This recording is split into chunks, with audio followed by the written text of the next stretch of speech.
नमस्कार दोस्तों, स्वागत है आप सभी का हमारे YouTube channel science with HD पर। आज हम श्वसन के बारे में बात करेंगे। हमारा शरीर बहुत सारी कोशिकाओं से मिलकर बनता है, यानी यह कह सकते हैं कि जो हमारा शरीर है उसकी संरचनात्मक और रचनात्मक जो इकाई है वह कोशिका है। और इन कोशिकाओं के द्वारा ही हमारा शरीर बहुत सारे कार्य करता है, जैसे उत्सर्जन, परिवहन, जनन, पोषण। इनके अलावा और भी बहुत सारे कार्य हैं जो हमारा शरीर करता है। लेकिन इन सभी कार्यों को करने के लिए हमारे शरीर को ऊर्जा की आवश्यकता होती है। जो ये आपको कार्य दिखाए गए हैं, पोषण, उत्सर्जन, परिवहन, जनन, ये तो बहुत बड़े कार्य हैं। जैसे छोटे-छोटे कार्य हैं, सोने के लिए, खाने के लिए, इन कार्यों को करने के लिए भी हमारे शरीर की ऊर्जा लगती है। अब प्रश्न यह उठता है कि इन सभी कार्यों को करने के लिए ऊर्जा आखिरकार मिलती कहाँ से है? बिल्कुल, इन कार्यों को करने के लिए हमारे शरीर को ऊर्जा भोजन से मिलती है। लेकिन जैसा भोजन हम खाते हैं, उस भोजन से ऊर्जा नहीं मिलती। पहले कुछ पाचन क्रियाओं के द्वारा वो भोजन ग्लूकोज के अंदर बदल दिया जाता है। जो ग्लूकोज है, फिर उस ग्लूकोज का विखंडन होगा और जब ग्लूकोज का विखंडन होगा, तब जाके हमें ऊर्जा मिलेगी। और ग्लूकोज को विखंडित करने के लिए हमारे शरीर को ऑक्सीजन की ज़रूरत है। अब हमारे शरीर के अंदर ऐसा कुछ डिवाइस तो नहीं है जो ऑक्सीजन को पैदा करेगा, लेकिन बाहर हमारे वातावरण के अंदर, पर्यावरण के अंदर 21 यानी 21% ऑक्सीजन है, तो हम वहां से वो ऑक्सीजन ग्रहण करेंगे। जैसे ये चित्र में दिखाया गया है कि एरो का निशान अंदर की तरफ गई है, दूसरे चित्र में एरो का निशान बाहर की तरफ है। ये तीर के निशान यह प्रदर्शित करते हैं कि पर्यावरण से वायु हमारे शरीर के अंदर गई है और हमारे शरीर के अंदर से वायु पर्यावरण के अंदर आई है, यानी बाहर आई है।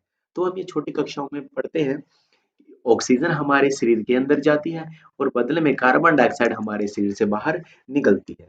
तो हम यह कह सकते हैं कि जब भी वायु हमारे शरीर के अंदर जाती है, हम उसको अंतःश्वसन कहते हैं और जब भी वायु हमारे शरीर से बाहर निकलती है, उसको उच्च श्वसन कहते हैं।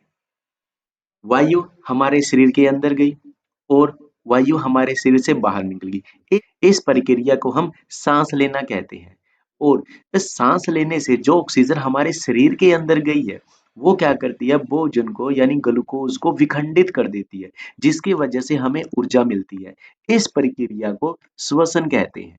यानी सिंपल सी भाषा में हम ये कह सकते हैं कि जो सांस लेने की प्रक्रिया है, वह श्वसन प्रक्रिया का ही एक भाग है। तो अब हम ये जान लेते हैं कि ऑक्सीजन ग्लूकोज का विखंडन कैसे करती है। हमारे शरीर के अंदर जो ग्लूकोज है वो पाचन क्रियाओं के द्वारा पाइरूवेट के अंदर बदल दी जाती है और यह अभिक्रिया कोशिका द्रव्य के अंदर होती है। अब जो ऑक्सीजन है वो पाइरूवेट को विखंडित करेगा और वो तीन परिस्थितियों के अंदर इसको विखंडित करता है। पहली परिस्थिति, ऑक्सीजन की उपस्थिति। इसका मतलब है कि वहां पे उस ग्लूकोज का या पाइरूवेट को विखंडित करने के लिए जितनी मात्रा में ऑक्सीजन की जरूरत है, वो ऑक्सीजन वहां पे पर्याप्त मात्रा में है। दूसरी कंडीशन, दूसरी परिस्थिति है ऑक्सीजन का अभाव, यानी जितनी मात्रा में उस ग्लूकोज को विखंडित करने के लिए ऑक्सीजन की जरूरत है, उतनी ऑक्सीजन हमारे शरीर के अंदर नहीं है। तीसरी परिस्थिति हो सकती है कि ग्लूकोज को या पाइरूवेट को विखंडित करने के लिए ऑक्सीजन की जरूरत है, लेकिन ऑक्सीजन बिल्कुल भी नहीं है। तो ये तीन परिस्थितियां हैं, ऑक्सीजन की उपस्थिति होगी या फिर ऑक्सीजन की कमी होगी या फिर ऑक्सीजन बिल्कुल भी नहीं होगी। तो इन तीन परिस्थितियों के अंदर पाइरूवेट कैसे ऊर्जा का निर्माण करता है और कौन कौन से उत्पाद बनते हैं, देखते हैं। जब भी श्वसन ऑक्सीजन की उपस्थिति में होता है, यानी ग्लूकोज का विखंडन ऑक्सीजन की उपस्थिति में होता है, तो हम उस श्वसन को वायवीय श्वसन कहते हैं। देखिए, ऑक्सीजन की उपस्थिति, तो इसके बिल्कुल विपरीत क्या है, ऑक्सीजन की अनुपस्थिति। यानी ऑक्सीजन की उपस्थिति में वायवीय श्वसन होता है और ऑक्सीजन की अनुपस्थिति में अवायवीय श्वसन। यानी दो प्रकार का श्वसन होता है, एक होता है वायवीय श्वसन और दूसरा होता है अवायवीय श्वसन। अब जो ये वायवीय श्वसन है, ये किसके अंदर होता है, माइटोकॉन्ड्रिया के अंदर। लेकिन कोई ऐसा भी है जो ऑक्सीजन की अनुपस्थिति के बिना ही श्वसन कर लेता हो, हाँ, वो है ईस्ट। तो वैसे ही बहुत सारा कुछ ऐसा भी होगा कि ऑक्सीजन की कमी है और उसके बाद भी वहां पे श्वसन होता है, यानी पाइपरेट का विखंडन होता है। और वो है हमारी पेशी कोशिकाएं, यानी ये महान कार्य हमारी मांसपेशियों के अंदर होता है। अब कैसे होता है आगे हम बात करेंगे, लेकिन उससे पहले जब भी पाइवरेट का विखंडन होगा, चाहे वो परिस्थिति ऑक्सीजन है वहां पे ये वाली हो, या फिर ऑक्सीजन की कमी हो, या फिर ऑक्सीजन बिल्कुल भी नहीं हो, तो दो प्रकार का उत्पाद तो हमेशा ही बनेगा, यानी कार्बन डाइऑक्साइड और ऊर्जा। हर परिस्थिति में इनका निर्माण होगा। लेकिन जैसे ही हम परिस्थिति बदलते हैं, तो इसका मतलब कुछ ना कुछ इनके उत्पादों के अंदर भी बदलाव होगा। तो पहली परिस्थिति है ऑक्सीजन की उपस्थिति। जब ऑक्सीजन की उपस्थिति है, उसके अंदर कार्बन डाइऑक्साइड और ऊर्जा का निर्माण तो है, साथ में जल भी बनेगा। यानी ऑक्सीजन ने ग्लूकोज या पाइरूवेट का पूरी तरीके से ऑक्सीकरण कर दिया। पूरी तरीके से ऑक्सीकरण करने की वजह से उनके अंदर सबसे अधिक मात्रा में ऊर्जा का निर्माण होता है। इसीलिए माइटोकॉन्ड्रिया को कोशिका का बिजली घर यानी पावर हाउस कहते हैं, क्योंकि यहाँ पे माइटोकॉन्ड्रिया के अंदर वायवीय श्वसन होता है, जिसकी वजह से पाइरूवेट या फिर ग्लूकोज पूरी तरीके से ऊर्जा के अंदर बदल दिया जाता है। अब उपस्थिति में जल बनता है, तो अनुपस्थिति में क्या बनता है? अनुपस्थिति में बनता है इथेनॉल।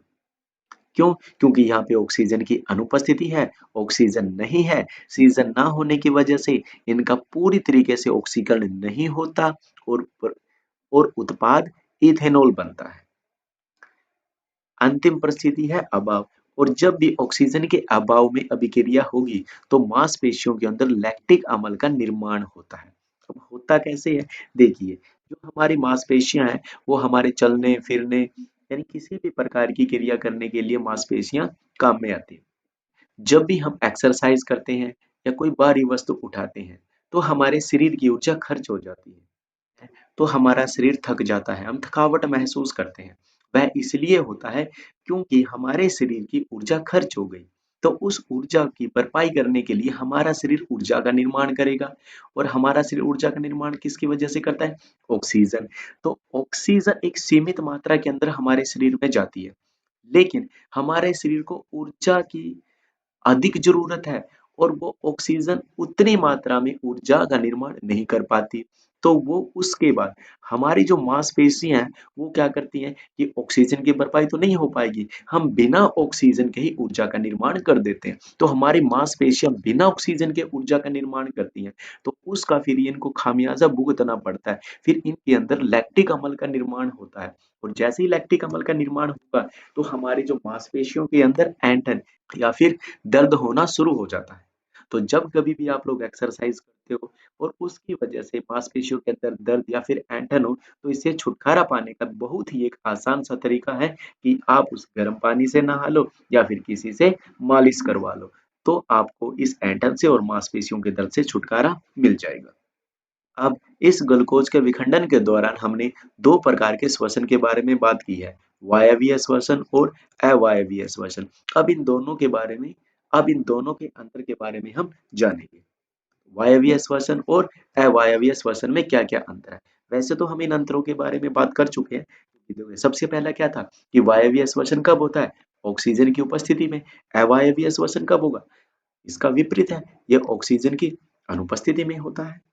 दूसरा कि जब भी वायवीय श्वसन होगा, जो ग्लूकोज है वो पूरे तरीके से कार्बन डाइऑक्साइड और जल में परिवर्तित हो जाती है, क्योंकि इनका पूरी तरीके से ऑक्सीकरण हो गया है। लेकिन इसके अंदर क्या प्रोडक्ट बना था?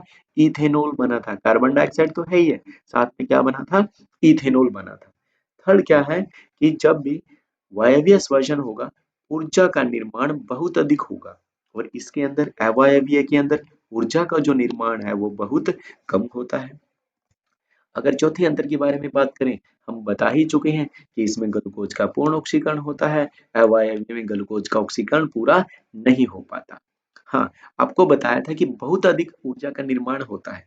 जैसे ही एक ग्लूकोज का एक अणु होगा, तो उसमें से 38 एटीपी ऊर्जा निकलती है। ये एटीपी क्या है? एडिनोसिन ट्राई फॉस्फेट, यानी हमारे शरीर के अंदर जो ऊर्जा है वो एटीपी के रूप में होती है। और इसके अंदर कम ऊर्जा है, कम कितनी? 2 एटीपी। तो यहाँ से आप अंदाजा लगा सकते हो कि 38 एटीपी ऊर्जा वायवीय में निकलती है और 2 एटीपी ऊर्जा अवायवीय में निकलती है, तो कितनी ज्यादा है। और लास्ट में माइटोकॉन्ड्रिया के अंदर वायवीय श्वसन होता है और ईस्ट के अंदर अवायवीय। अब आशा है आप लोगों को ये वीडियो बहुत अच्छी लगी होगी, तो कृपया हमारे इस चैनल को लाइक कीजिए, शेयर कीजिए, कमेंट कीजिए, सब्सक्राइब भी कीजिए। धन्यवाद।